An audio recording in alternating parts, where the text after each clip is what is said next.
need to open this whole thing up with our double leg takedowns. I mean, we're going to work this entire grappling program. We need to get down on the mat, but one of the ways to do this, you've got to get the man off his feet first. And the primary takedowns you're going to be using, there's several varieties. You've got your double leg takedowns, your single leg takedowns, all varieties of fireman's carries. You could take double legs and single legs and run these things into variations of 80 to 90. But what I'm going to do is give you some of the top the high percentage ones that you can use right up front. Now with the double leg, the first one we're going to hit is just the double leg tackle. Now, some of the main rules you got to keep in mind, we're going to gloss over some of these to get you right some of the material right here, is you've got to be, to take a man down, you've got to be able to touch him first. So in other words, if my hand is out, either if we're just doing a submission only match, I got to make sure that I can touch my man. Corey and I are moving around like this kind of work, making sure that we've got our hands on one another. If it's closer to NHB, street work, we'll use the jab as a probe. If the jab does not find its mark, we don't take a shot on him at that time. So we're going to go ahead and assume that we are in close enough to hit.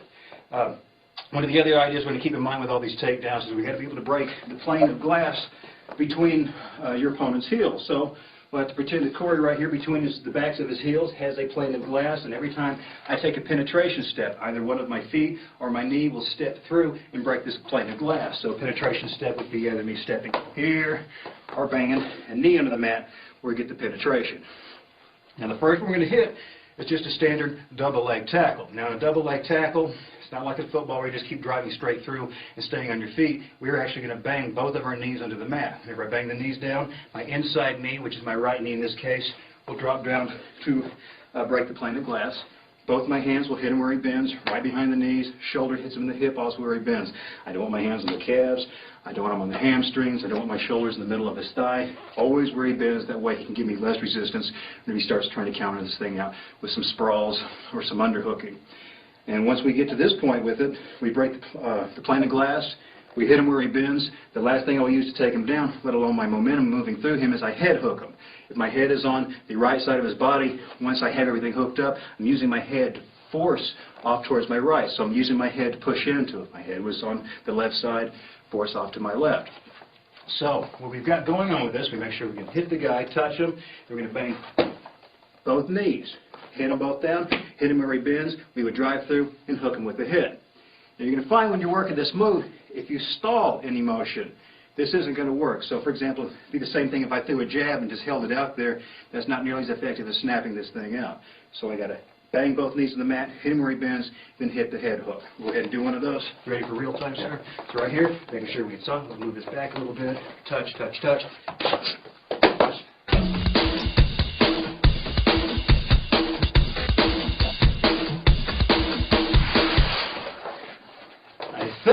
Right here, we're going to do one a little bit slower. We're going to come in, and with Corey's attractive angle of the camera, you always wanted that, and that way I can use my head to hook him off to the side. You see, if I'm not hooking him, he will fall straight back whenever I drive into him. Well, now what will happen here, let's go stand your butt for a moment and scoot you up here. Whenever I've dropped him, if I haven't used my head hook, but he's straight on his back, now we've moved ourselves into a leg war. Sorry, let's give you a little bit of profile. I've just dropped him here. He starts going to work underhooking with his feet or his arms, and start playing with this guy's guard game at this time. So if we go ahead and just start playing that, move in. And now we're in an entire grappling match, which is fine, where I could have come out into probably an optimum position. I've taken myself down to the mat, and I'm still in a struggle or scramble fight instead of top position. I'll show what I mean. Again, with the profile, I'm going to shoot this leg tackle, bang both knees to the mat, bring him down to the mat, but I'm not going to use the head hook. He will go straight back and go directly into using your feet and underhooks, okay? So we're here, I can touch, straight back. I'm still somewhat in top position, but you can see he's still in this game. If I bang both knees and head hook, that takes his feet away from him. He can no longer use it. Let's play the same kind of scramble, so I'll probably try to shoot. He's shooting for the scramble, and I want to try and blanket him to cover him up so he can't use his legs against me. So, touch, hit. Much better position for me. Now, one more time on those details. We hit, we got to break the plane of glass between the heels, hit him where he bends, then hook him with the head. What we can also do from here, that's just your standard tackle, we've got a double leg dive. Again, we got to make sure we can touch this guy. We will hit him where he bends. And a dive is where we're hitting everything the same, except we don't drop the knees. The hands are in, the shoulders in, breaking the plane of glass. The difference is we want to hit him hard enough where we start a little bit of a bend of his torso over our shoulder. Once we hit this, we'll be doing the same thing with the head hook. Let's do a tractive angle. Here, in, a little bit of a bend. If he's standing straight up, this won't work. Also, if he's standing straight up, it means you did not bang into him. It means you just bent down and passively grabbed a hold of him. So we're here. I'm not taking you down. We're just here, and a little bit of a bang. Profile. So we're here, a little bit of a bang. You see, penetrate the glass, hit him where he bends, and here. Now, once I've hit where he bends, that's where there would actually be a pickup and turn him. And when you're picking a guy up, you got to keep in mind, you've always got to have, you're going to pick up something that's right at your toe level. Meaning, for example, if I throw something down on the mat in front of me and I want to pick it up, this is less efficient for me because he can start snapping me down at this point. If I bend straight down at the toe, he has less ability to snap me down. Small example, if I'm just bending over here, I'm going to reach about 6 inches in front of my body, snap on the head cord. I had to use base. Just bending down to touch the toe, snap down. Same, okay, now snap down again. It's a small difference in where you're putting your hands can change how much you can be snapped down. So when you're doing this leg dive, this is not a leg dive. It's no penetration. I would be reaching 6 inches in front of my foot. So I've got to penetrate, so I would be doing a leg dive and reaching for the toes if we're going to reach past this. So we're here, bang him a bit, and you would have your pickup. I'm not going to leave him in the air and walk around the ring with him. You would do your pickup, and again, use your head hook. We're not going to slam him hard on this kind of thing. So we're here, move around, touch, pick up. Let's do one with the back of the camera. Here, bang, penetrate, hit him where he bends, and to finish, head hook, and spin the legs out. You up to medium for that? Right here, good man, thank you. So here, let's move this up a little bit. Here.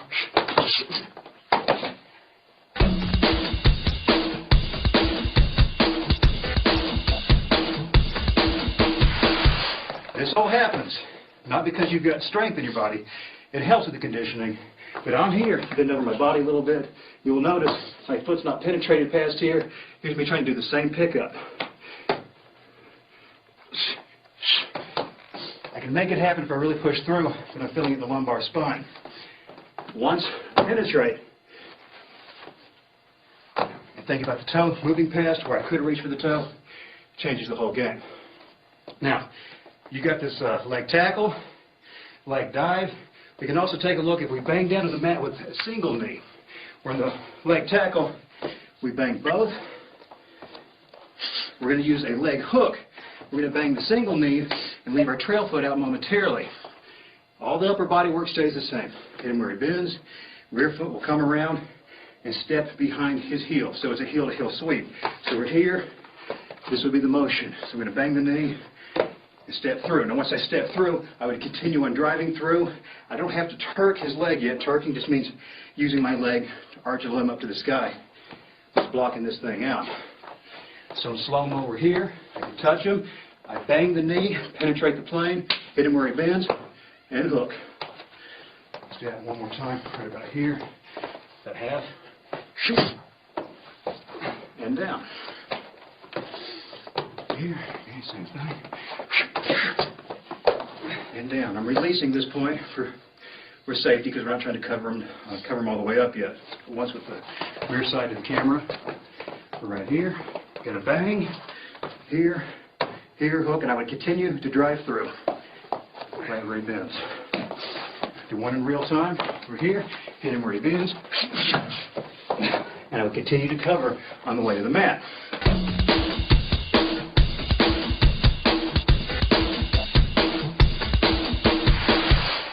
Now, I told you there's many ways to hit a double leg. What I'm giving you are the highest percentage ones that you can start your root grappling skills and really bring these up to speed. We're talking about these. I'm giving you 4. These 4 are about 95%ers. You're going to be able to use them with even really highly skilled opponents. Now we need something to come off of this. We have the double leg tackle, we've got the leg dive, and I've given you this with the back trip, the double leg tackle with the back trip. We need to give you something in case we hit a stumble in this back trip. We're also going to be caught in your caught down the mat on one knee. So for example, let's freeze right here. I've hit this, and I've got this leg through, and he posts his foot a little bit back, and I'm trying to drive, and I've got nothing left. I can't get him down. So what I'm going to do is I will take this hand, since I've got my foot already blocking the heel, I don't need it on the knee anymore. So my left foot is doing the back heel trip, the left hand is going to move to a seat belt. A seat belt is nothing more than grasping the waist. A seat belt, we need to pay attention to these definitions because it's going to be all over the place. This material, seat belt can be this, or it can be this. It's a single arm around the body. If it's two arms, it's a body lock. Let's go ahead and keep this vocabulary in mind. So we're here, move up from him where he bends to the seatbelt position. Now what I will do with the far hand, this will come off the knee as well. Whenever it comes off the knee, let's track this side in. I'm going to lean my head out, go into a seatbelt. This will come out and underhook on the thigh. So at this point, I've got my left heel blocking out his leg. I've got the seatbelt to prevent him from backstepping away from me. From here, I'm just blocking this out. If I don't need to pick him up, I block as I drive into him. So I banged, I set this position up, I'm here. This will finish up if he's trying to stall out your back heel. We'll give that a profile. So I'm not shooting for this one initially. I want my back heel. Touch, bang, I'm blocked, hook, and then keep driving. It's important that when you realize with this hand position, I'm not trying to lift. I've got maybe 10, varies sometimes 15 pounds in the core. He's going to stand up, sir. If I just try and pick him up with this position, this is awkward. This is like trying to put weight in this hand and lift out in this direction. Really tough to do unless you're some kind of power lifter. All I'm trying to do is hit here, make sure he can't step this leg back. And I'm also using this seat belt. It's also always trying to step back. I'm pulling down on this hip. Let's move this direction a tiny bit. Right here, here, and there's the takedown. One more time. We'll do it in flow, medium speed, double leg tackle to back heel trip. He stalls me up, switch the hands off, pull, block, and finish it off. So we're here, penetrate, up again, same thing, block in.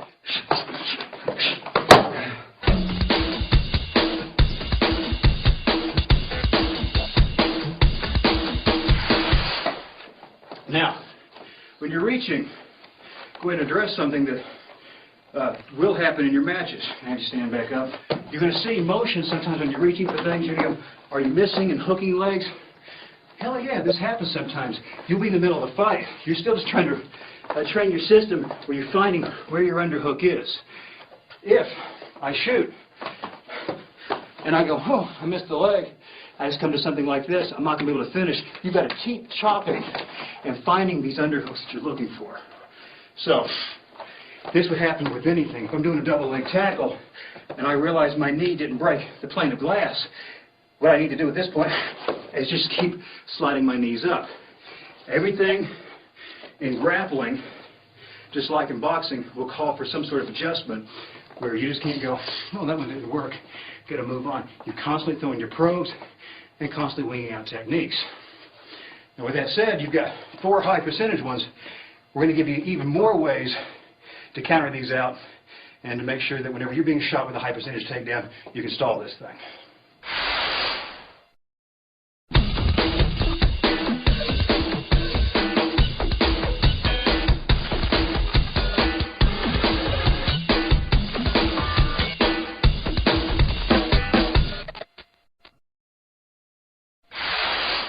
We're going to take a look now how to start countering out these double leg takedowns. These things, like I said, are high percentage.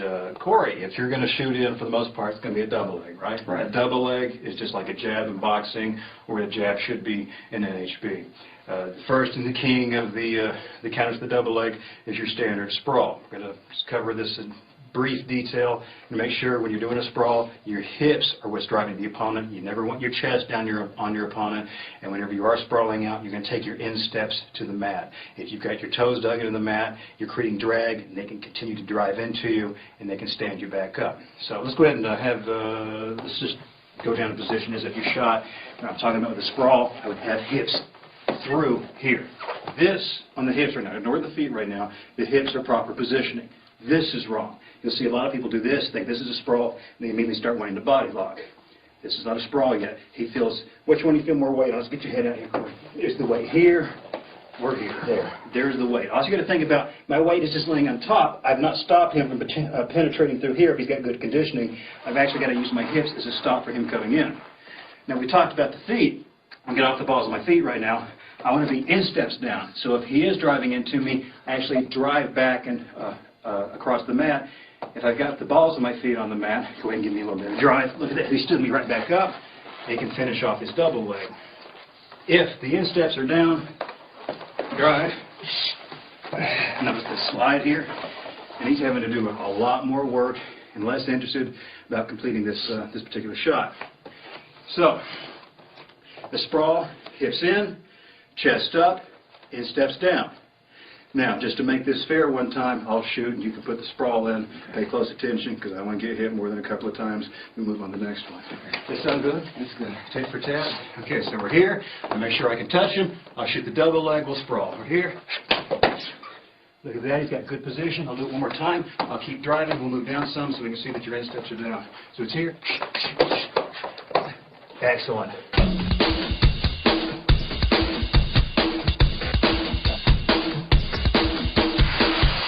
So there you go. Hopefully you don't want too many more of those. See, Corey's got the hard job. He's always taking the fall.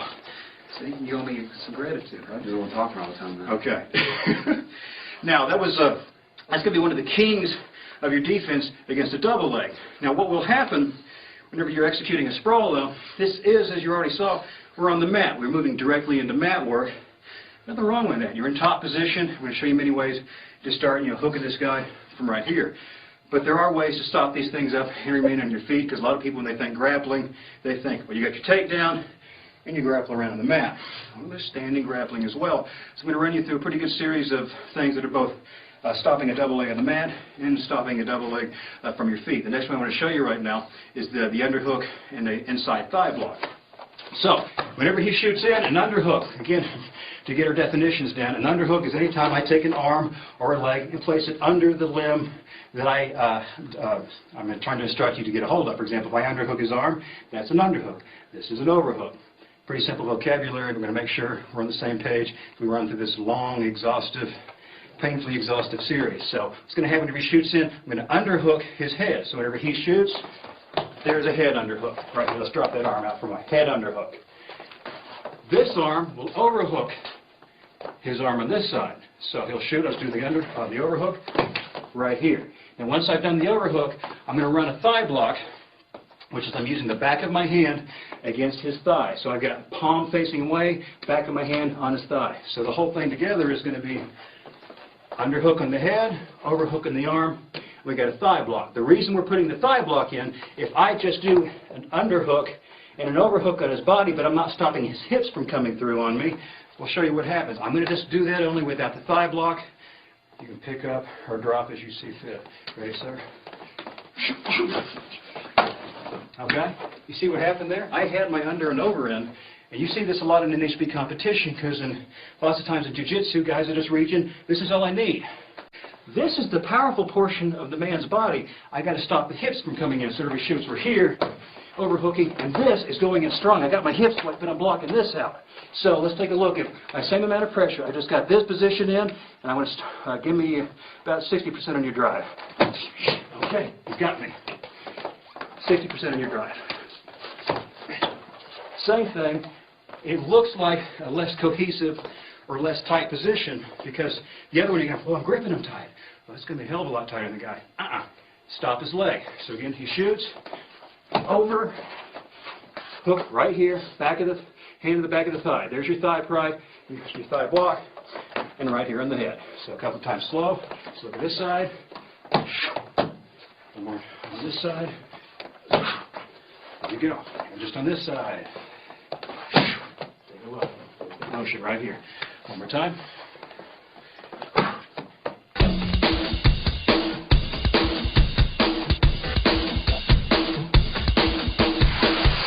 Excellent. Now, I'm going to move on and show you another one. Go ahead and come clean with something here. If you occasionally see me doing this, looking off to the left thing, it's a lot of material. We know all this stuff and make sure we got it in right order for you guys. I'm looking at a board to sometimes make sure we're on the same page. Just going to make sure you think I'm not interested in you right now. We're going to hit a cross face, a rear crotch. Now, a cross face, oh, you're going to love this, aren't you? Let's talk, go ahead and drop your hands and knees for a moment. Again, vocabulary lesson. A cross face, we'll see people just thinking, that's what you reach your forearm across right and grab right here. Okay, this did not include his face.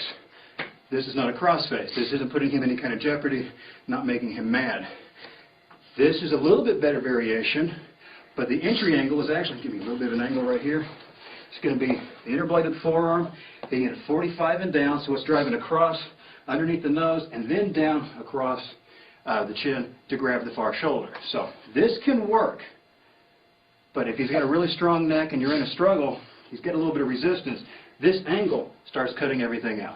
That's a cross face. It's a true cross face. Now, when we're doing this, I will reach for lazy cross faces for the sake of the drill. So if you see, whenever he shoots, you see me just doing this, because I'm being kind to my partner, and he'll end up doing a cross face back to me at some point, and he'll say, remember when we shot that video, and I'll spit some blood out and cry a little bit.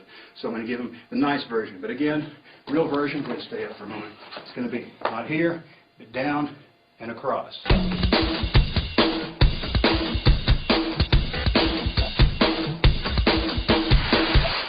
Now, whenever he shoots, this time, I've got to maneuver myself off to one side or the other. In this case, turn a little bit this direction. He shoots. We already saw what we're doing with the cross face. I maneuver a little bit to his inside, which is his chest, off to my right. I'm going to hit a cross face with my left arm, where my right hand reaches for a rear crotch. Now, rear crotch, inside crotch, it sounds like I'm reaching between his legs. As horrible as it may sound, yeah, I am. Actually, this is a great, forgive how this sounds, a handle to actually hit on a human being.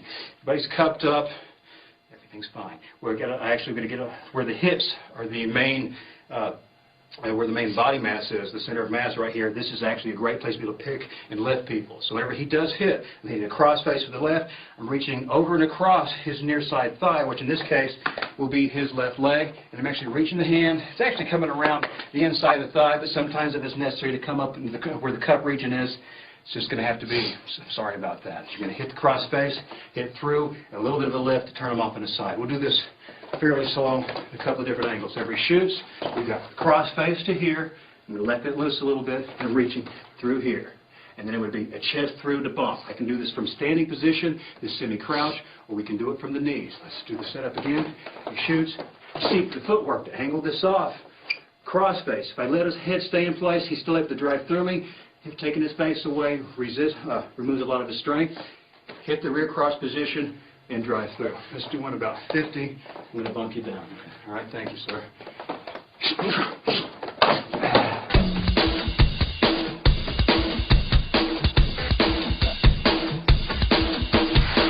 Cross face and rear cross. You good? Yep. Any little hamburger inside? Okay. Okay. Now there's your cross face and the rear crotch. Let's move on to another one. We've got a front quarter Nelson. Now we're going to be covering Nelsons in great depth further on this program, but right now I need to address them where they also pop up.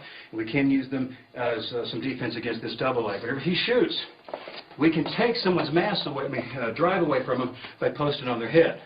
All the more if we're able to post and drag down. So a couple of times slow. Whenever he shoots, you can drill alone just putting your hand on the head, doing a little bit of a drive back. Well, it takes a no-brainer to see sometimes there's a knee in here, but also it's a no-brainer for a good wrestler. Whenever I'm throwing him down, he can snag that leg. Do about 60, and you can snatch the leg if you want to keep driving. That means for me. So I'd rather keep my base and just direct the head. So when he shoots, direct the head. Now here's where the quarter Nelson comes into play. Using my right hand to stop the head, left arm underhooks right here. We're all on the same page of this. I just lied to you right here and have my left arm overhook for you. So here, left overhook is going to weave all the way through. I'm going to turn this a bit. Stop. Here would be the overhook. And I take this hand, brace on top of this hand. And then we would start taking his chin towards his chest and then cock him over his shoulder. Now, this hand position, right now I'm showing you a lazy position right now so we can learn this hand position. I'm putting my overhook in. So he shoots, place my hand in position, shoot, hand in position, shoot, hand in position. Now, real hand position right here. In standard wrestling, it's the back of the head or the neck. Everybody out there, submission or a street wrestler, this is the real way Nelsons are done. The hand is not here. You're going to take your middle finger, you're actually making sure it needs to drape over the ear. This is where true leverage is. Take a look at the small difference. I'm going to leave my hand here. I can win with the Nelson here, but Corey, resist the Nelson. If I eventually put all my weight on it, we're down.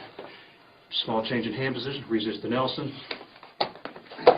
Totally different in the leverage. So the hands on all Nelsons will drape over where at least the middle finger is actually touching onto the ear. If you actually think about where your finger was digging into the ear hole, you know you've gone far enough with this thing. But this is not right. This is not right. This is correct. So let's do this about 50. He shoots, stops. There's the overhook, hand in position. Stay here for a moment. Shoots to here. This side, so you can see this hand come into play. Shoot. You notice I'm trying to remove my legs from him because I don't want to stay right here with my base close because he can still pick me up. I've got to make sure I'm controlling my base. Base, synonymous with balance, the entire way. Now once we're here, we would hit by pushing his chin to his chest and levering up with his arm. I'm going to roll you. Ready, sir? And taking him down to the mat. One more time from here. We're going to go down.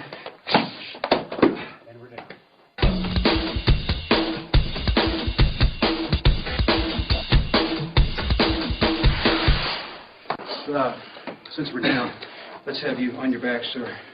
Head, feet. We're already on the mat. We dropped him with this front quarter Nelson. I'm going to introduce you to two neck cranks right here. We've got a flat crank, and then we've got a chin hook crank. Now these can be hit almost any time you're in a crossbody position. We're not through with countering after double leg, but right now, this is where we've thrown him. He winds up on his back. We're going to exploit that. And then I want you to start using your imagination. We'll revisit this as well to start seeing where this motion comes into so many places. I've hit him with the quarter. We'll turn. What will happen when I've hit him with the quarter, this is where we finished off. We hit right here. Whenever I go into him in a crossbody ride, I go chest to chest on this guy, and I let my Nelson hand encircle his head completely. So we're here, I've gone chest to chest. And since this is hooked as completely as I can, I'm staying low on him, I've got my weight into him, I will put my hips through him, and what I'm going to do is I'm going to arch and look over my near side shoulder, the shoulder closest to his head. There's the tap. Let's turn this a little bit this way because I want them to see the magenta color your face goes. Ready? So we're here, make sure we had this, we just dropped him, I immediately cover and wrap the head. So I keep my hips low. I can't do this up here. There's space. He can start getting out. Hips down, and turn. Now, while we're on the mat, let's say we've done this, and we go, oh, he's not finishing up. Mark and Corey have lied to me. This hand is still wrapped around. This hand that's wrapped around can look and find the chin. I've just found the chin. So I've gone from the flat crank, and I say, wow, this isn't working out. Grab the chin. I will sit out onto my left hip. Sit out means just orienting going down to one haunch, right, in this case the outside of the left thigh and buttock. Sitting out next to him, I'm pulling on the chin and sliding towards his shoulder. So here we are, flat crank, arch and look, chin hook.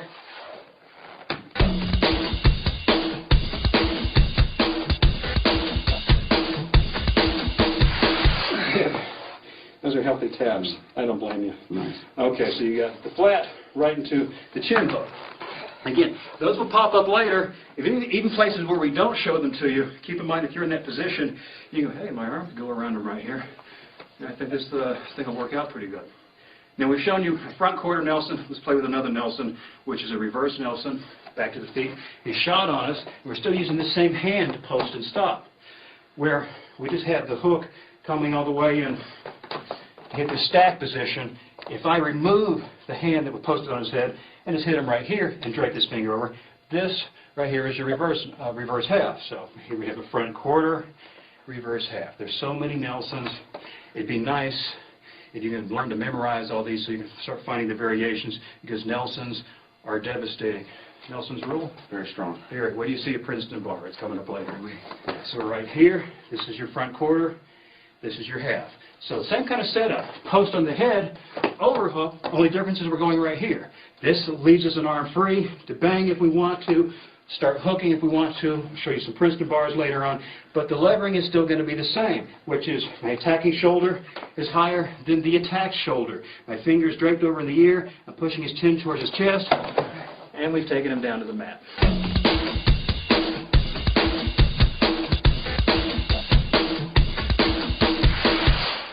One more time in that setup. We have the difference. We've got front quarter right here, and there's your reverse half. So front and reverse half. Let's take a look at how to do another way to counter out this double leg. Notice we're giving you more counters than double leg, and actually how to shoot them, which is the same thing with the jab. Jab is basically one punch. You've got so many ways to counter this thing out. We've got a double underhook. So whenever he shoots, I'm going to use both hands to direct the head. Whenever I do this, now I'm going to underhook both arms. Not clasping my hands, just underhooking both arms and keeping them tight across the scapula. I would try and keep his head in the center of my chest if at all possible. Once I give him room to start ducking out to an armpit, he can start slipping this thing out. We'll show you some of that in a bit. So it's a double underhook. Keep the head in the chest. I'm going to let Corey do this one to me. He's not going to clasp his hands. It's a different move because he does this one all the time. I watch him tap many people with it. He's smiling with the memory. Don't tap me. Don't tap me. Don't tap, right? Take a look. Notice how he's taking his hips out and away, keeping the back of my head centered in his chest. So I reach out, touch, looking for my leg dive. Here's the double underhook. Do it again. Satisfying hands. A little payback. Right.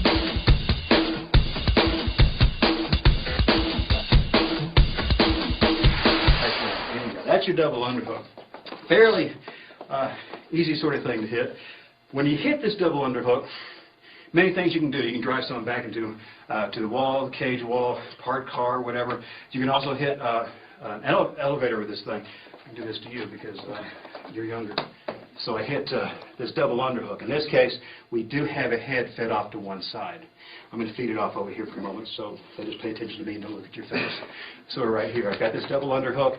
I would sit down on my butt while keeping the underhook, and I'm going to elevate on the side his head is on. And elevate is nothing more than taking the inside of an instep, or later on you can see you can do this with the hamstrings, other portions of your leg, but an elevator is placing a portion of your legs underneath a thigh so you can move them over to their back.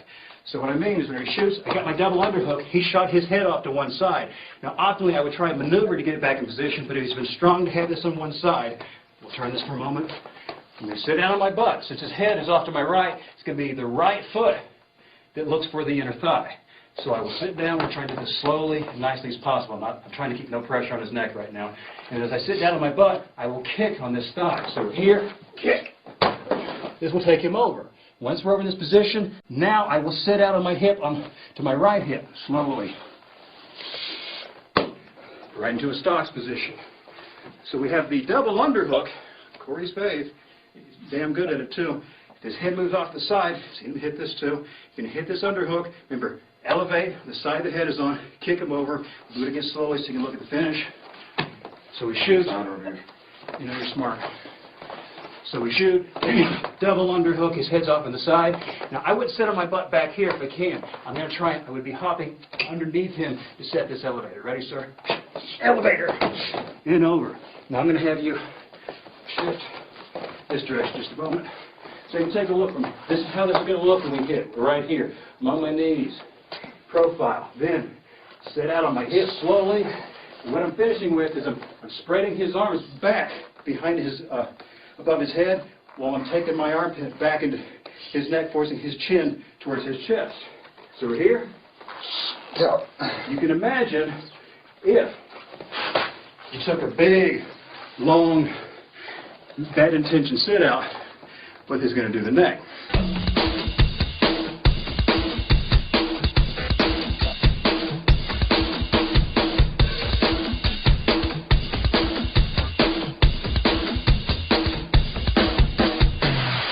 What we can also do from this position, Corey does this all the time, is you can take the double arm lock, the double underhook, and just do a double bar lock, which is the same thing except you actually reach behind and clasp your hands behind the back.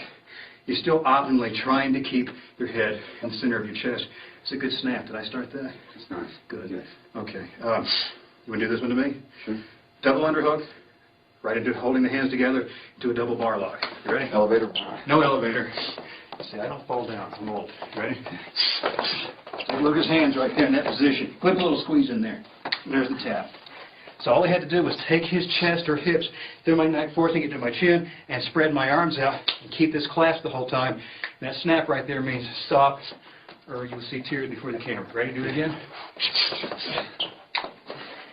And again.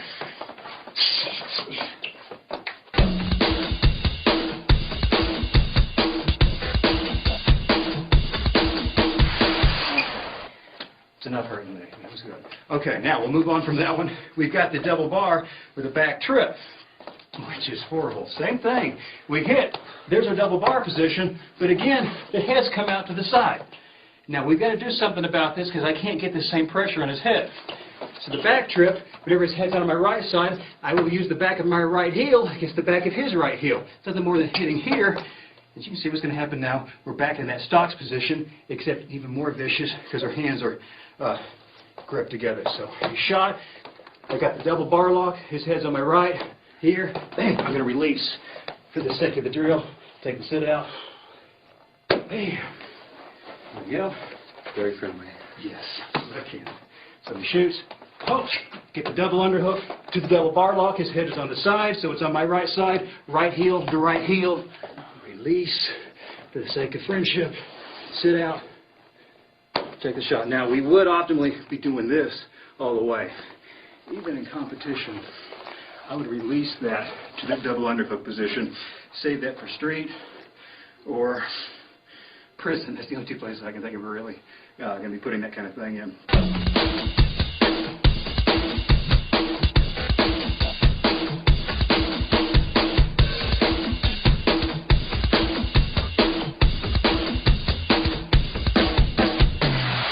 Let's go ahead and take a look at putting a whizzer in now. A whizzer is not wizard like in Gandalf, but W-H-I-Z-Z-E-R. Sometimes remember we had some karate college we've taught before. Oh, wizard, that's magic. No, it's wrestling. Whenever he shoots, we're going to overhook an arm instead of a whizzer position. So whenever he shoots, for example, he's reaching for the body lock on this one. This is really great against people who have no concept of this hitting where he bends, but they're hitting right here. Now, whizzer's a super useful move that you can maybe use the crook of your arm, or you can actually go all the way down where you're using your shoulder, where you're actually going to attack his right arm. In this case, it's my left versus his right.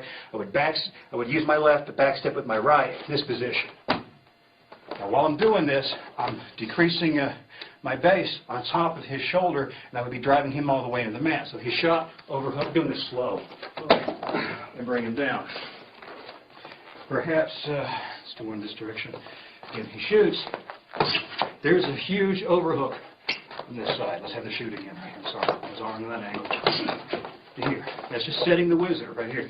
Got your head, set the whizzer, then back step to bring him down. This is still hooked the whole way. Now, to do whizzer, I'm not facing him. I keep trying to turn off where my whizzer shoulder is pointing towards the mat, and I elevate the other shoulder to keep more pressure to the back of his arm. If I keep him even this way, he's able to keep gripping me in the seat belt, turn around in front of me if he wants to, and he's back in the game. But by doing this, can he turn in front of me?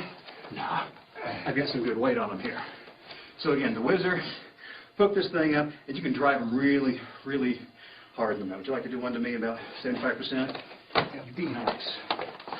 Please, sir.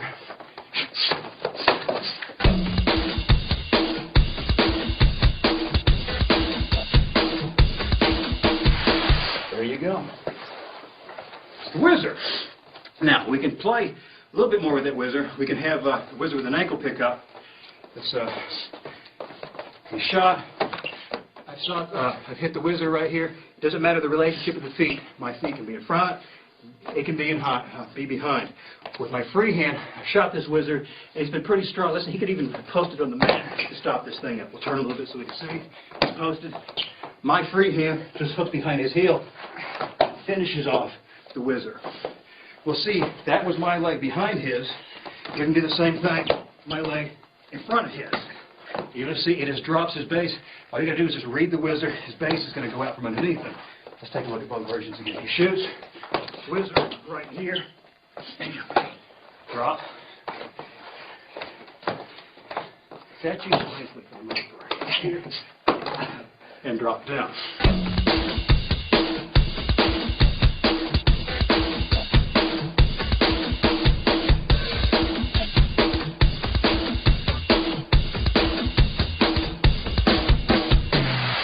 Now, let's take the whizzer with your ankle pickup.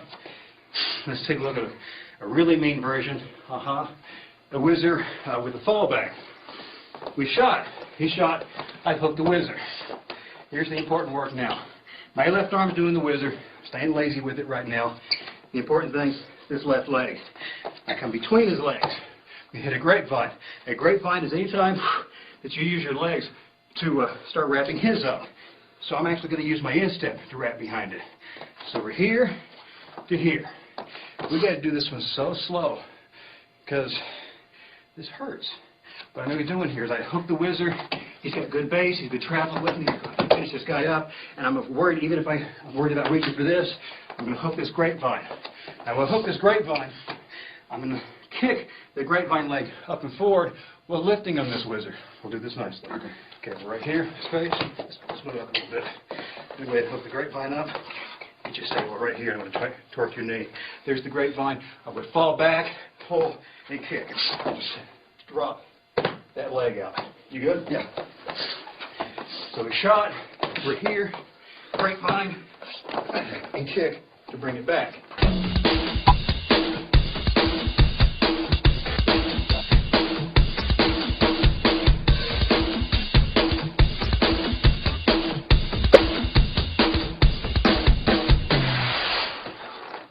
While we're working on that one, we shot, we hooked the whizzer, I got the grapevine in, and this guy's leaning just like he is. And he's going, oh, no, I've seen this.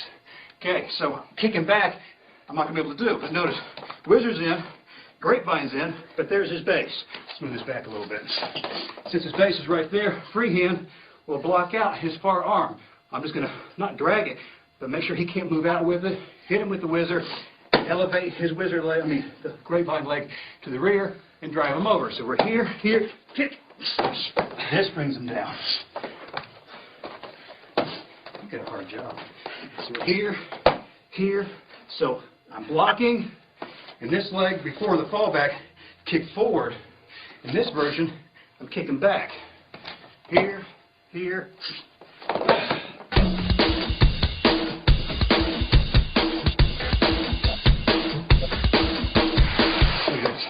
Is that sweet or what? Okay. So let me do that solo once. The first version, the fallback was hook, and kick back. This one, hook, and kick in this direction while you're blocking out. Deceptive falls, aren't they? Yeah. It's really hard to read which way you're going to go with this thing. Let's take a look at another one. Blocking this double out. He shoots. We've got a bar and chancery. At this point, what we got is we're going to overhook the head. I'm overhooking with the right. I'm going to underhook with the left, right in here. Now this is a common position. Actually, lots of jiu-jitsu guys place themselves in this chancery position. You hook a guillotine or headlock and they throw this arm over. And you just go, oh, thank you, and run right into this. But here we're going to take it off a more realistic, at least for us, double legs. Whenever he shoots, we're here, guide down to right here. Right now we're just using the bar and chancery to set. He shoots to this position. So it was an overhook on the head and underhook on the arm. So slowly, you're here. Once we've done that, since my right arm's overhooked, I would back step with the right leg. Let's do this. Look at this. We're back in position. Remember that flat crank I mentioned earlier? There it is. Let's turn a little bit. That chin crank we mentioned earlier. Get all the chin. We'll take sit out. There it is. So you've taken the bar arm and chancery, and you've run it back into some previous techniques of the same two cranks we used off of the front quarter Nelson, which can be used anytime you've got your arm right behind the head in that particular relationship.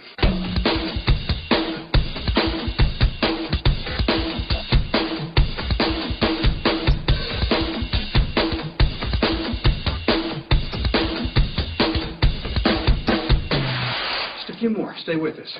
We hit a cross face before. Same thing. We hit a cross face. Hit a lazy one with this one because remember we're doing drill purposes right here. As we hit the mat, he shoots. I'm kind of sprawling it down, changing my level with him. Hit a cross face, and my free hand as I'm turning the corner will hit a far ankle, which means go ahead and go on your hands and knees for a moment.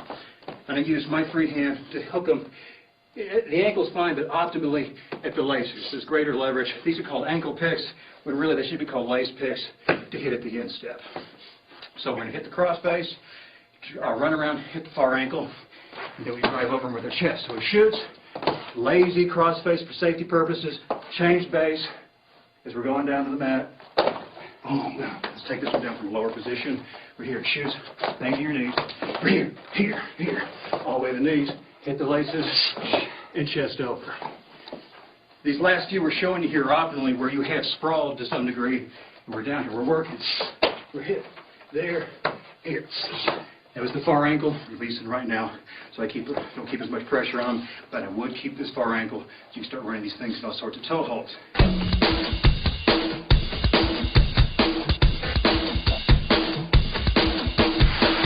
You can also cross face and near ankle. Let's have your attractive side of the camera. I'm doing the cross face just like we did before. I've reached for this, but this leg's out. I can't find it. So in this case, I'm lacing on the near foot. I just pick it up. Same thing about chesting into them. So again, I've done the cross face, turn, that's hidden, lace into them, pick up the near ankle.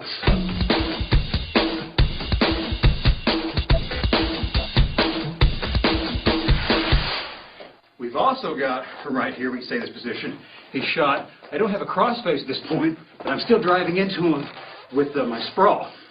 The handwork here is I'm reaching for a rear crotch, in this case with my left hand, and I'm reaching for a front crotch with my right hand. I'm looking to grip my hands, so it's going to look something like this.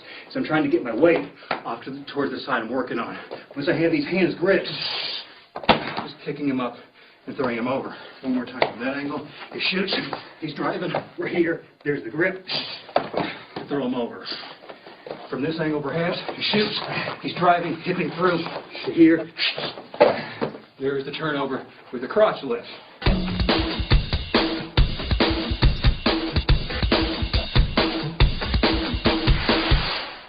Last, certainly not least, the inside ankle spreader.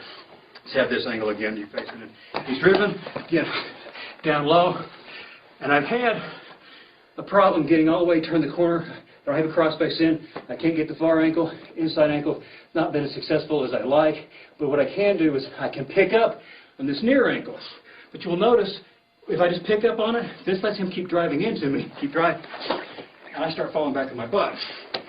So what I am going to do is I pick up out first. And then to this direction. It puts some unnatural torque on the knee and the hip. So we're driving. This has been tough. Out and over. You good? Yeah. Slow. We're here. Out and over.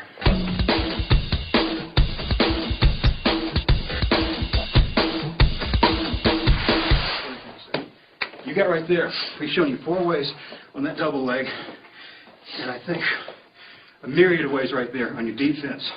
Remember, that double leg is just like the jab. You're going to need this thing time and time and time again, but your vocabulary has got to be huge for ways to counter that thing off. Work those hard.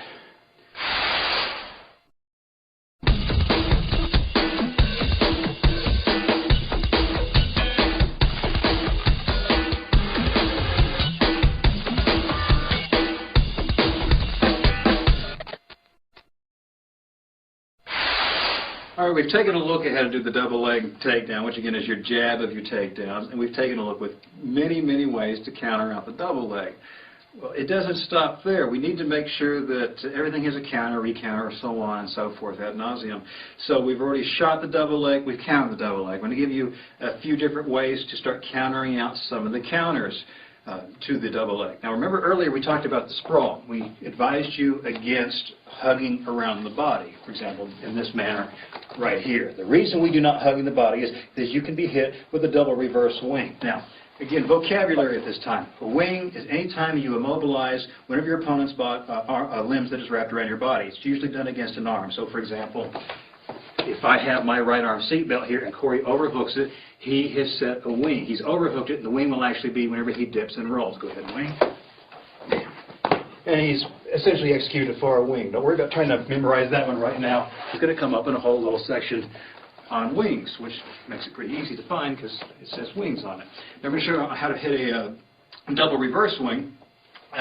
Corey is shot, and I have sprawled incorrectly. I've hugged his body. This is a real common thing for lots of inexperienced or intermediate fighters to do. They want to sprawl in, but they think for some reason, if I hang on to this guy tight, he can't go anywhere.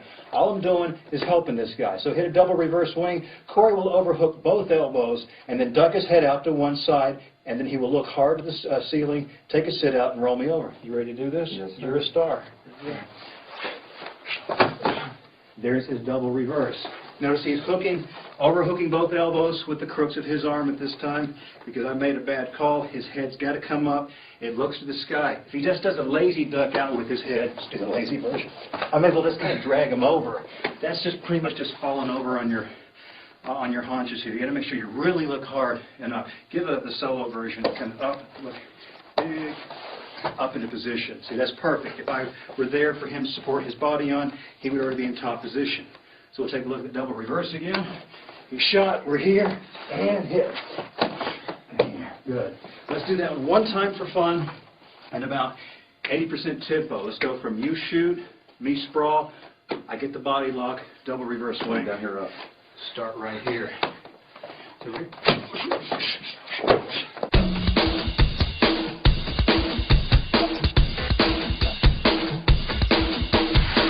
Right there. Beautifully done. You need me to tell her that. But keep in mind, I got to say this. I do most of the talking. Corey's excellent. He's really? Yeah, he's really good. But I just talk a lot more than he does. Now we're going to continue on with some of these wing variations. Remember the one we did where we had the underhook and we had the thigh pry position? We're over here, so we shot. We had this underhook on this side. On this side we had the thigh pry position right in here. Now we can do a wing in the same way, in the sense that he will overhook this arm, and on this side he will grab the wrist. He will just gain wrist control right in here. So look at, he's immobilized two limbs again, and what he will do is he will take a wing, he will duck out, excuse me, on his on the elbow control side, over in this position. We'll go back to the knees. All these can be done from the knees or the standing position. We're going to do them from the knees right now so we control the gravity a little bit more. So he controls the far wrist, he controls the elbow, same thing, look to the sky, he takes the roll over. And again, let's go from the standing, he shoots, we're here, this against this, and yes, I'm blocking him from coming in. Take your wing,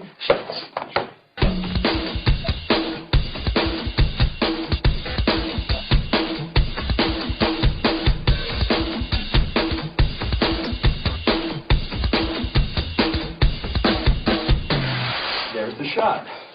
So what you had to do was immobilizing elbow and immobilizing the wrist. Now, we can also, against, when we had the double underhook, so whenever someone shoots in, we got this position. Remember, this was the double bar. We're talking the underhook. Bars are tough. Against the double underhook, there's many ways to start fighting this thing out. In this particular one, we're going to have him hit a wrist and a reverse swing, which means he will control an elbow and a wrist on one side. Okay, we're getting nitpicky with these different grips. So we got a elbow and a wrist, same thing. He will duck out over here on the elbow side and control. Go ahead and take it. And over. Do it once for the knees. I hit the double underhook. He's got the wrist and the elbow.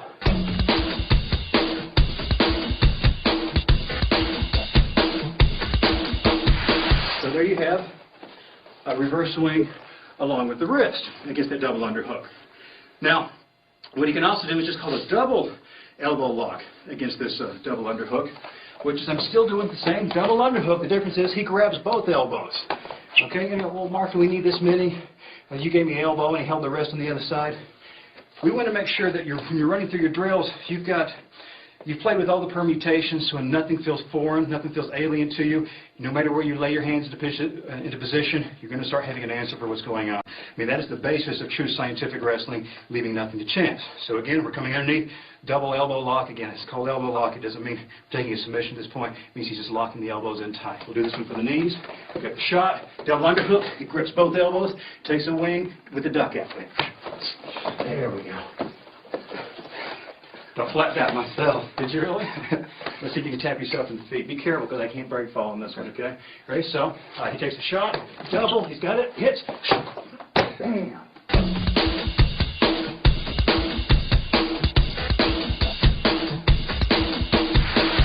Nicely done. A little bit of a thump on that one, but that's my fault. There's no real way to control that one.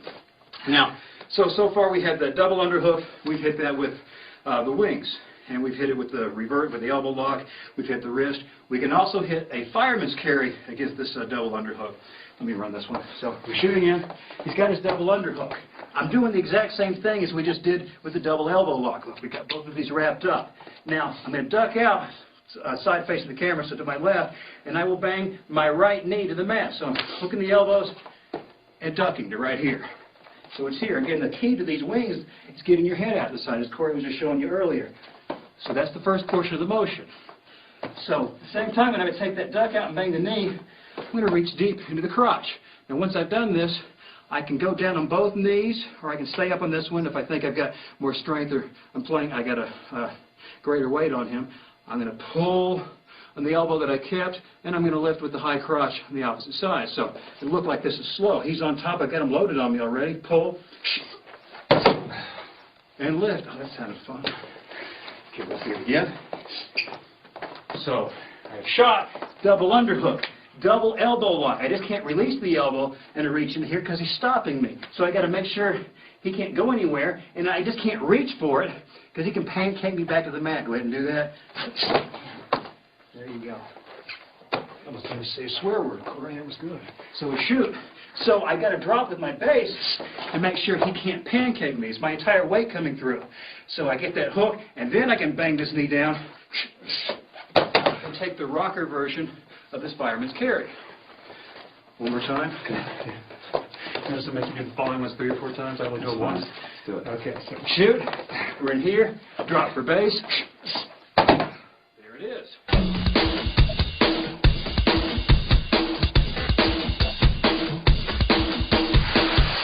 Now, there's another version of the fireman's carry, particularly if you got a guy who's a bit bigger than you. We've got a guy, what is Mitch, 260? Yeah.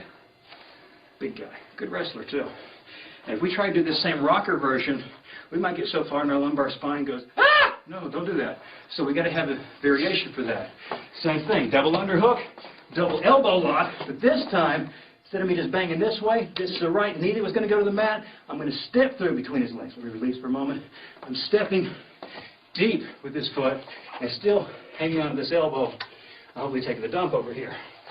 Dump me and drop him over, and nothing particularly nasty you find on the website. So we're here, hang on and step through and hit through. This arm still drops out and gets the high crotch hook.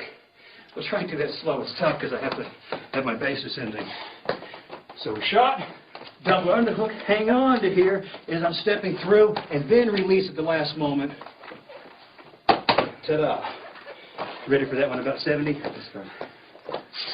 So I shoot, double, and there's the rollover.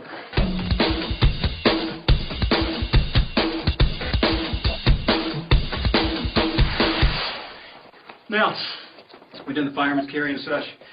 Remember that bar and chancery we had? Where he overhooks the head, underhooks an arm, is able to drop us right down to a flat neck crank or a chin hook crank. We need some good answers for that because that is a formidable position. Where we talked before where Corey uses the double bar lock a lot. I love to use that bar and chancery position. Well, here's how to beat that. He hits the bar and chancery. I've got to get control of both. I'm going to control the elbow on the head side and on the arm side the best I can. You'll notice this is a bit of a reach because he's got a good underhook on me. No one's going to leave this out easy for you to snag, so reach the best you can. Now once I've done that, my head side leg, the side that my head's on, my left leg is nearest to me right now. This left leg is going to step between his legs. Whenever I step this left leg between his legs, I'm going to back step with the other leg. So the footwork will look like here and here. And while I'm doing that, I'm lifting on the head side elbow and I'm pulling on the arm side elbow. Try this as nicely as we can. So it's here and here, steps. And taking a rollover. I'm hanging on loosely to his arms right now because this is a very hard throw for me to control for him. He ends up flat backing and we don't want to hurt each other. Ready? So again, we shot, he hits his bar of chancery, control on both sides. It's not this leg stepping through, head side leg with the back step, because while I'm turning, it's me trying to arch and look. That helps take him. If I'm just trying to turn this way, release for just a moment. You'll see what happens if I'm not looking at the sky. It's taking my neck in this position. And here's your little bit of drill on strength. Your neck and spine have to be in alignment for you to keep your strength. Simple test is to find someone who's doing a handstand push-up or doing a military press. For example, Corey's doing a little fake military press right here, and he gets, let's say, 150 pounds over his head right now. Now, if I want him to drop that weight, all I have to do is take 2 fingers, push his head to the side. This will drop. Same thing any kind of wrestling. If someone's really strong on you right here, push into me, push, push, push. As soon as we take the head out of alignment, a lot of the strength goes away. So the same thing with this bar and chancery. I'm just trying to turn here. I just took my head out of alignment. So my neck and spine have to stay in alignment with this upward orientation. So I can always stay with this stiff back position. So I'll lock both things up, head side flip between the legs, back step, keep everything locked down tight. I will have a relatively loose grip on his arms so he can control his descent. So a shot, bar and chancery, control, back step, and I get good posture all the way over.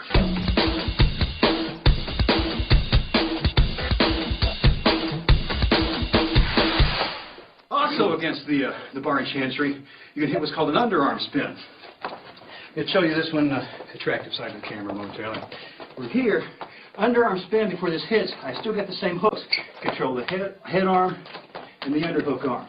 What I'm trying to do is hit a sneak on the underhook arm. A sneak is nothing more than trying to get a lift.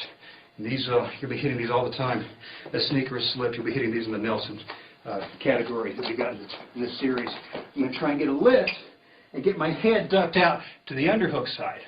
It's obviously that I cannot go to this side because he's got me stopped up over here. So if I do not put the lift in, he stops me. His elbow's in position and I can't get through. Let's go profile for a moment. Don't be through.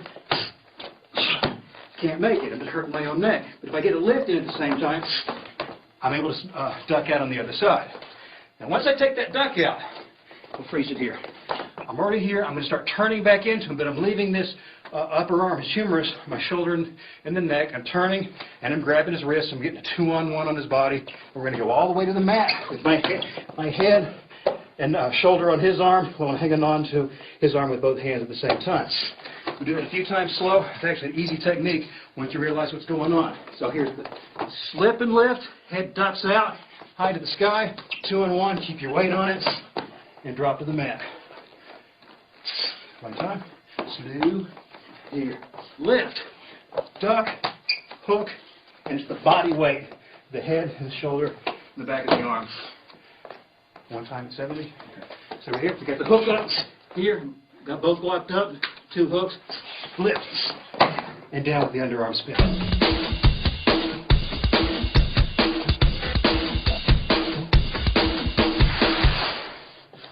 Nicely done. Now, we still got it on with the bar and chancery. Like I said, it's one of my favorite moves. We're giving you all these ways to beat it. And to keep in mind, just because we give you counters, keep in mind we showed you double legs. We showed you more counters for double legs, the double leg variations right now. It doesn't mean throw your double legs away. Still incredibly high percentage takedown. And here we're showing you counters to double leg counters.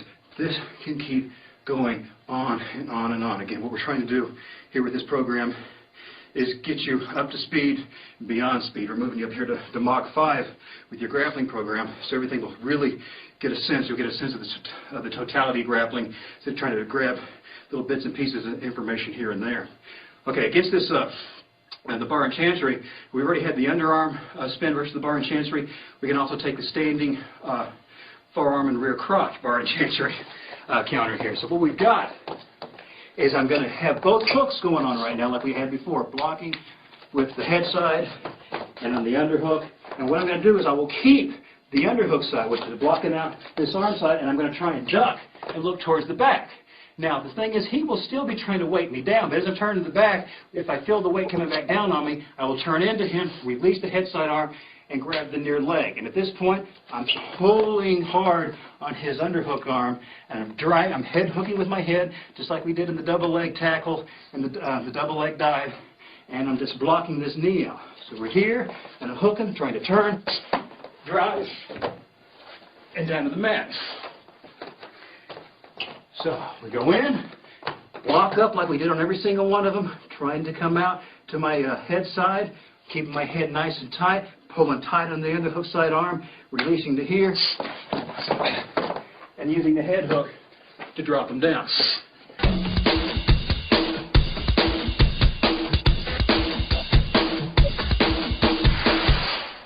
Now, the bar and chancery, again, the chancery is the grip around the neck. The bars, where you're coming underneath the arm. Someone can hit a straight chancery in this sort of thing, and we can actually hit a crotch lift.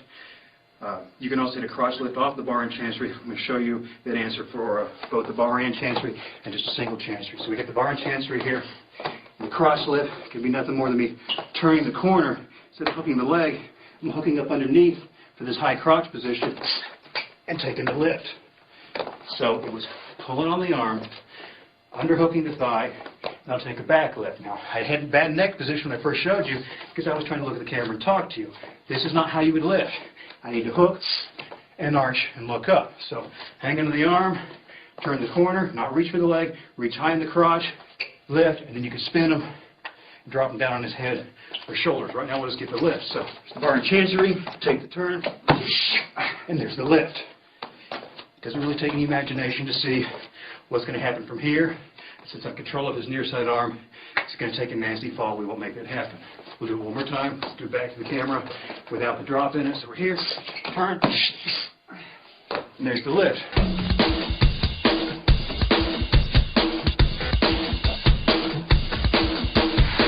These are not strength moves. It's finding where your opponent's base is, as a center of balance, and picking them up. That's why these high crotches work so well, because they're getting closer and closer to the hips all the time. Now we got the chancery and lift, which is chancery is just the hook on the neck. No arm. So show them the bar and chancery. There's the bar and chancery, and just the chancery is right here. It's a tough move. Some people call it a guillotine. But you notice he's got different hand stack position.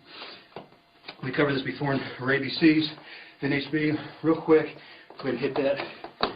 He's got posting on my shoulder instead of hooking up in his hands, and that way he's able to use a gooseneck motion with his wrist. Go ahead to take the tap out. As soon as I feel a chancery hit, I'm going to take my free arm away from the head, and come over the shoulder between our heads to hook his head in the reverse half. And I'm going to reach for a front crotch position and get a similar sort of lift to what we just did against the bar and chancery. So I shot, I feel this come in, hook, it comes between the heads if at all possible, and we get this pick. If he's doing a standard guillotine choke, it's all the easier for you to hit. Keep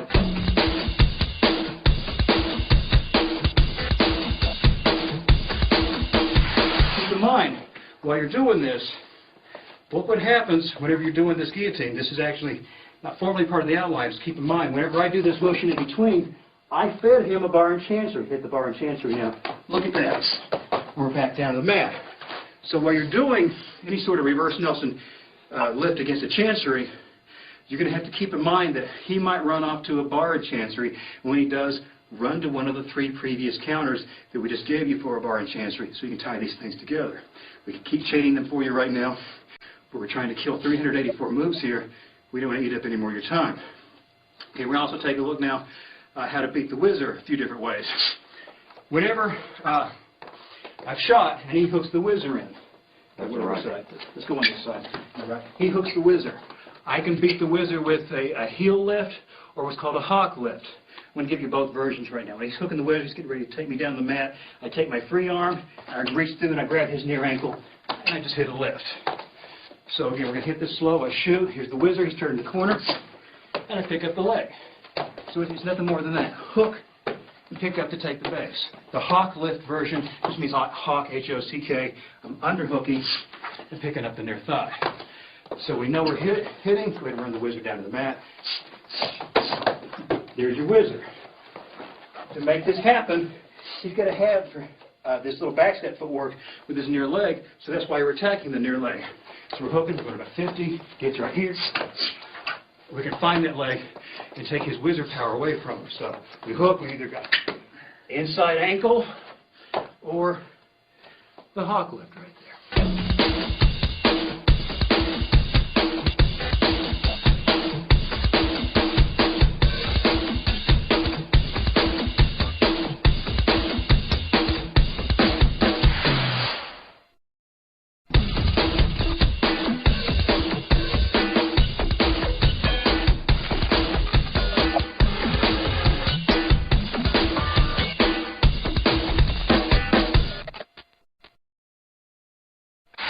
So, you've got double legs, counters for double legs, and then we showed you some recounters.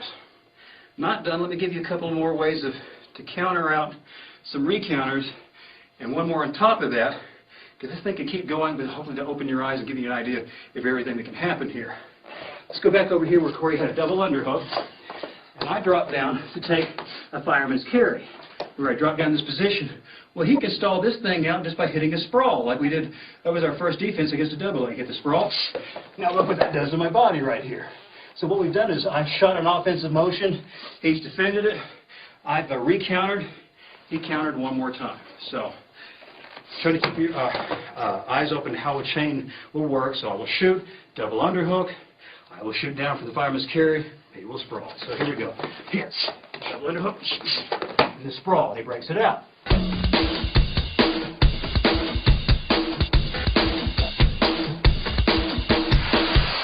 Let's give you one more chain piece on this right now.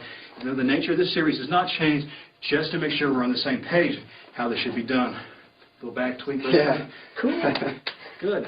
You're the one with the first injury. Purple heart.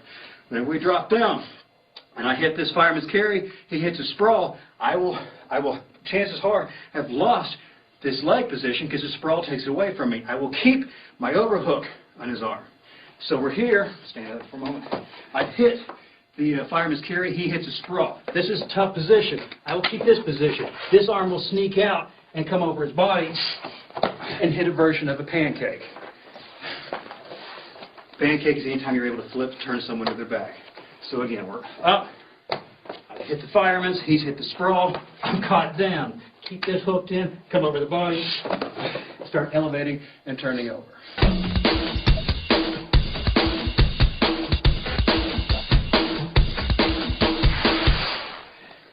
So, more for academic purposes to keep in mind when you're moving through this, do not treat the movements as single, isolated events, but just like in boxing, everything is a combination with a logical call and response counter to what's going on. I don't want you to shoot a double leg and think, oh, I did a sprawl, now I'll do a backflip. No, everything has to make sense in the context of your shooting. So, as far as your double legs, counters, and recounters, that's a pretty healthy portion right there. Work these diligently.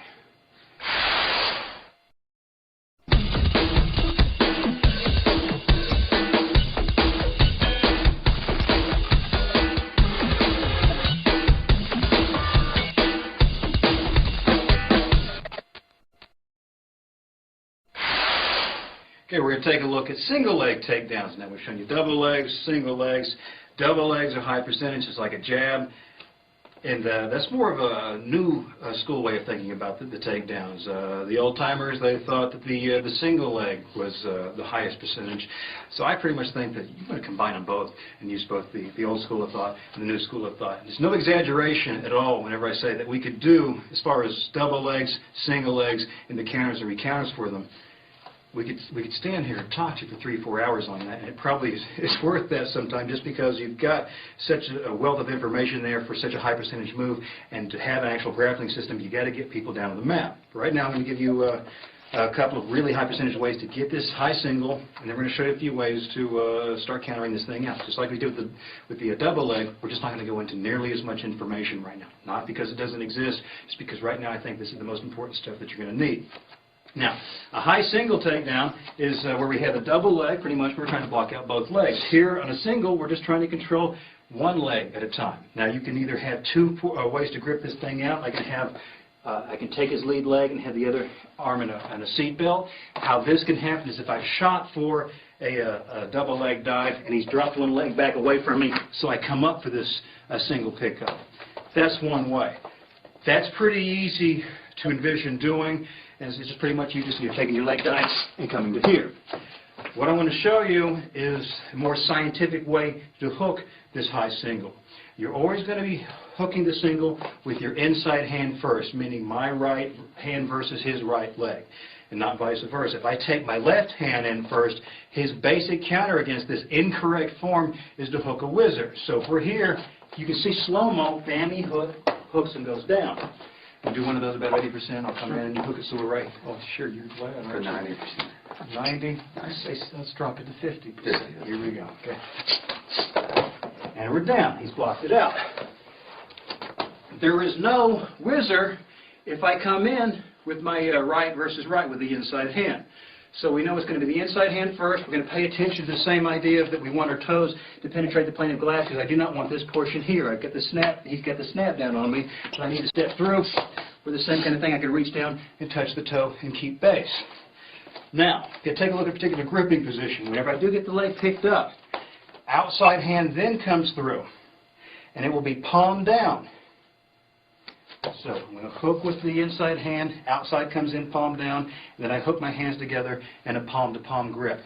This grip is vital to what we're showing you here. So whenever we pick this leg up, let me turn this a little bit. Here's the grip.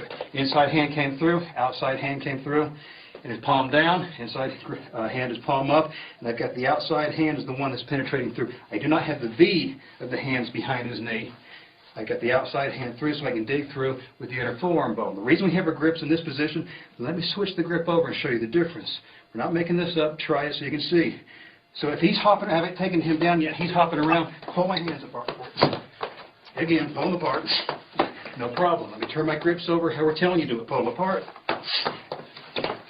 Just this change in hand positions gives you the light to hook this thing up and start looking for your trips, your barzagers, windmills, all these different ways to drop him down. So it's going to be inside hand, outside hand through, into a palm to palm. Whenever you take this single, it's called a high single because we're working in the high portion of the leg. There's a low single we'll be covering soon, and also you want to be lifting this leg as high as you can.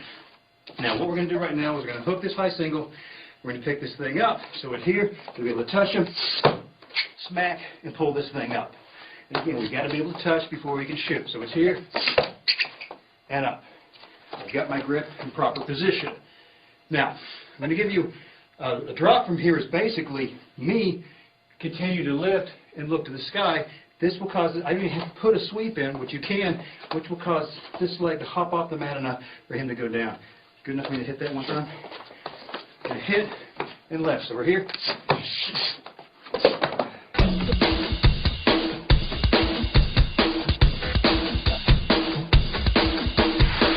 Drops him down to the mat. I can cover him at that point, stomp at that point. A really fun way to play the game sometimes is to drop. When they're down, stay up. Wait till they get back up, so you keep dropping them a few more times, take some wind out of them. So all we did to drop that was to pick up, lift, and look to the sky. Takes his base away.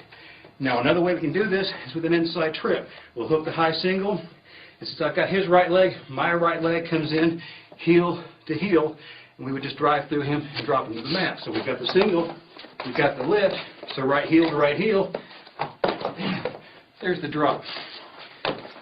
And that's self-explanatory almost at that point. Here we are again, here, hook, hook, hook, hook, here to here.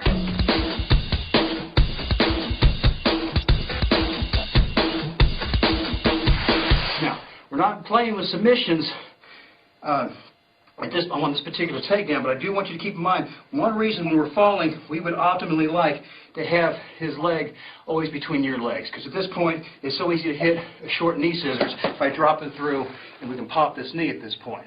All we would have to do at this point is drive through, step the foot over, and take this leg out. That has had to do with keeping his foot under my butt, dropping back, driving this one under his butt, stepping one foot on top, and thinking about taking my butt towards his butt. My hands are already in position, correct position from the high single to make that technique occur.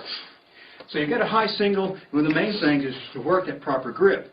I would suggest working rounds of just reaching with the correct hand, getting the proper grip, then hitting the lift, and then more rounds on hitting that inside trip.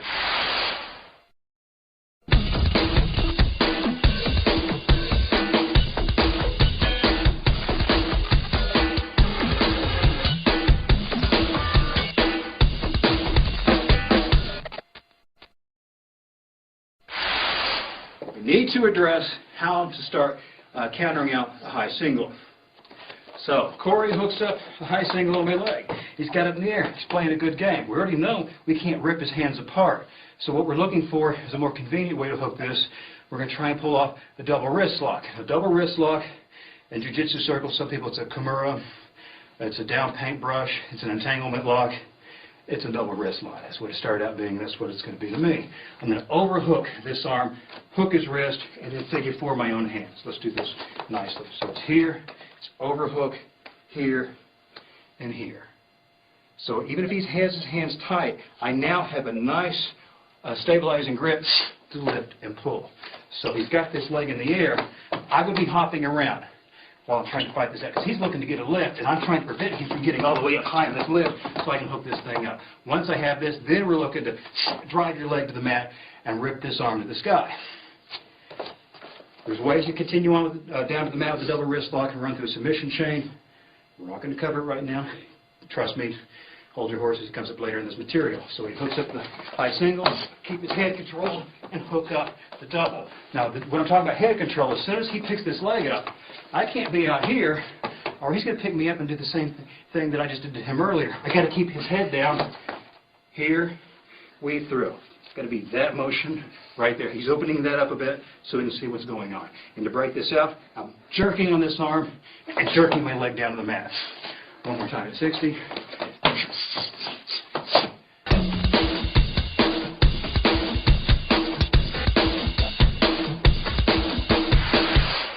Now, let's say he picks this leg up, and he's got this elbow wing back tight in his body, and I can't get through. I can get past the elbow, but I can't get enough wiggle room to come out to here. But if I can get past the elbow, we'll just hit a standing switch. So I overhook the elbow. The double is out of the question at this point. Now this hand will come in palm against his inner thigh. What I'm looking to do is pull with my palm while driving this leg down to the mat and hit a standing switch to turn around. And a switch is nothing more than, let's go down to the knees for a moment, any position where you're overhooking with an arm and then underhooking at the leg and then pulling to allow yourself to turn a corner. So what we're hitting here is a standing switch. We'll cover switches in more detail in the section in and of itself. So he picks it up. Double out of the question. I'm able to overhook, hand in. So overhook elbow, hand to the thigh, drive this to the mat, pull. Now I've gained his back. Rear body lock position. That's to come. One more time. Pick, overhook. Hit the switch.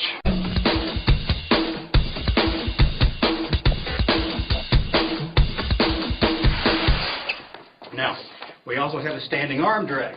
A drag, section in and of itself, is pulling the upper arms. So when he hooks the single at this point, if this arm is winged out, I could have had the option to work here for the double.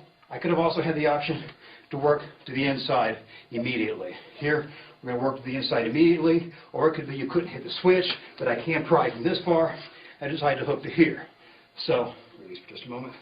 I'll pull on his upper arm, and while I'm pulling, I'm looking to release my leg. I'm going to pull, turn the corner, and I'm going to use my free arm to overhook him behind the knee. I'm going to fall down on my right hip. So the whole thing will be pull, turn, and drop. Facing the camera by myself. It's going to be here, here, and this turning position.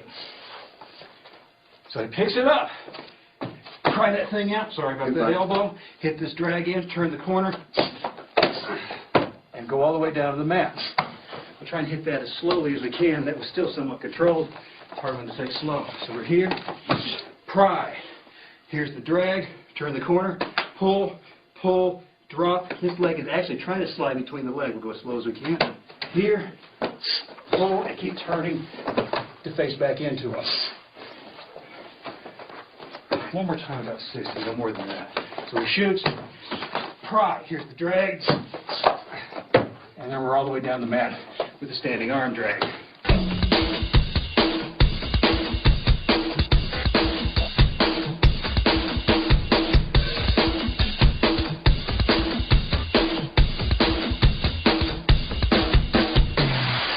Okay, last but not least, again, there's many more of these, at least for right now. We talked about a double wrist lock. This position, this is a double. There's a lot more people becoming more familiar with this vocabulary. I think why is it called a double wrist lock? Because you're using two arms on it. And people go, does a single, is there such thing as a single? Yeah, that's a single right there. So he picks this arm up. I hit the pry in. If I'm able to come underneath and hook in this position, it can be hooked like this or like this. So let's take a look. This can be a single hook, or the crook of the arm is a single hook. But this relationship of back of the armpit to back of the armpit is vital. So he picks it up, wing it, and I get the run. Now, this isn't enough. I can start lifting here. I've broken the grip, but this leg has been picked up. I'm going to use that as an elevator. Remember, that's the instep. Use my instep against his near side thigh, which is his right. I'm going to elevate with the single, lift with the single, and kick with my right leg. So it's here, up and over the mat. I can turn into him and start running this into a double wrist lock. That's to come. So remember where we start applying the single to run that to a double. Again, what we've done is picked it up, pry, hook the single, elevator, lift, and I can turn the corner and then rehook into a double position.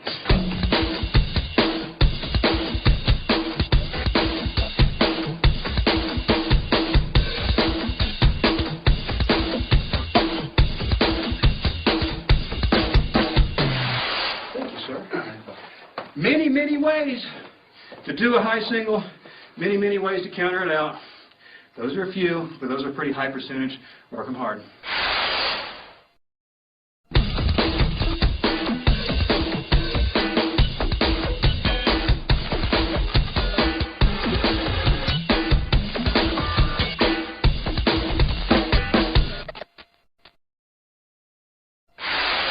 We've covered a high single takedown, and we've covered some counters for it, just like we did with the double leg. Let's run a few re-counters for those counters. So what you've got here is you're shooting the high single. Your partner sets up his counter on it. Let's find ways to start beating, make sure that you can beat whatever his answers are. So, for example, right now I'll shoot single.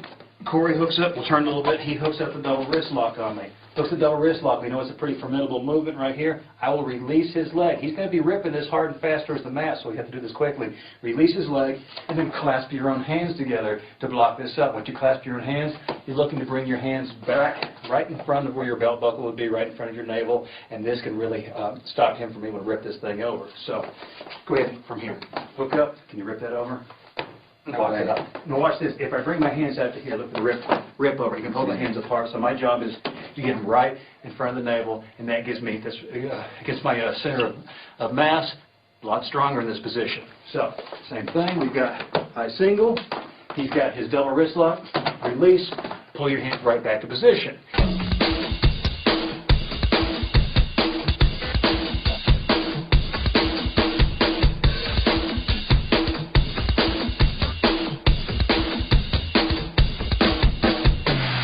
Just called an inside-out counter. Real simple little motion. Can work right here. He reaches through, grabs his hands, pulls it back to center. That's it. You can just drill that sometimes if you want, because the standing double, and hook mine up. It's a really useful motion to have. Also, one of the counters we had against the high single was where we had the switch. I hooked this up, and he's herded his arm over mine, hooked on this leg, he turns the corner. Hit that. We'll turn it back around and let you hit that again. We got the switch.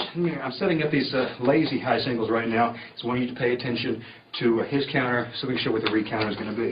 High single, inserts. Here's the switch. Now, we're going to do this again. What you can do is hit a re-switch. I've hooked up. He hooks the switch, turns the corner. Now, as he's turning the corner, notice my hands are in relation. His hand pops down, but look at this. We are both the exact same position. We've got armpit, back of the armpit, back of the armpit, hands on the inner thigh. He just hit his switch. My re-switch would be me just pulling off, continuing on with the momentum to turn the corner. So, I'm going to shoot the high, he will switch, and I will re-switch. It's hard to say. Let's hit that 3 times fast. Let's not. You ready?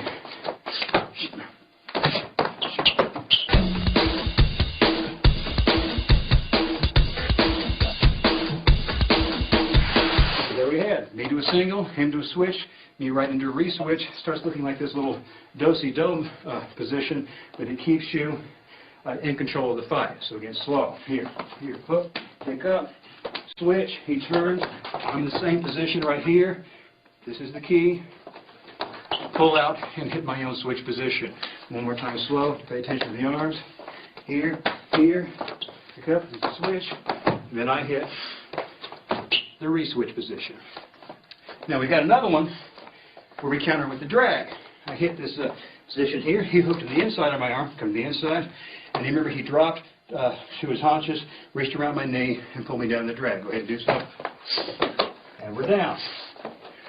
What you can do is to hit a re-drag. So whenever I pick up, he reaches for that drag, I will release and grab his arm. So even if as he's turning the corner and drop it down, I'm pulling on his arm and step my leg over the top of him. This is a real slightly confusing one. Let's run this one to track aside the camera for a moment. I pick up, he hits this drag position. As he's turning the corner, my hand comes up to hit the drag on the outside of his arm. He's trying to pull me down the mat. As he steps up through with this leg, pull me down. I post, I'm dragging. Let's turn a little bit. This leg now steps over the top. Again, slowly. This position here.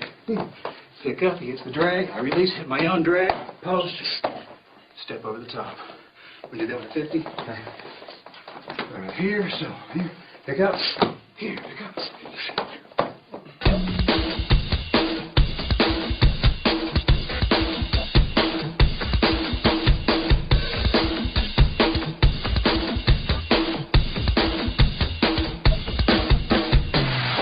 Right over the top, that's how easy that is. It's only easy if you got that in your vocabulary and you drill it many, many times, because you got to keep in mind we're going to throw all this material at you, and just you watching it, it's not enough. You got to get out there and actively do it, and then put together the sequences so they do feel like the combinations. So there you got your high singles, you get your high single counters, and then you've got high single recounters.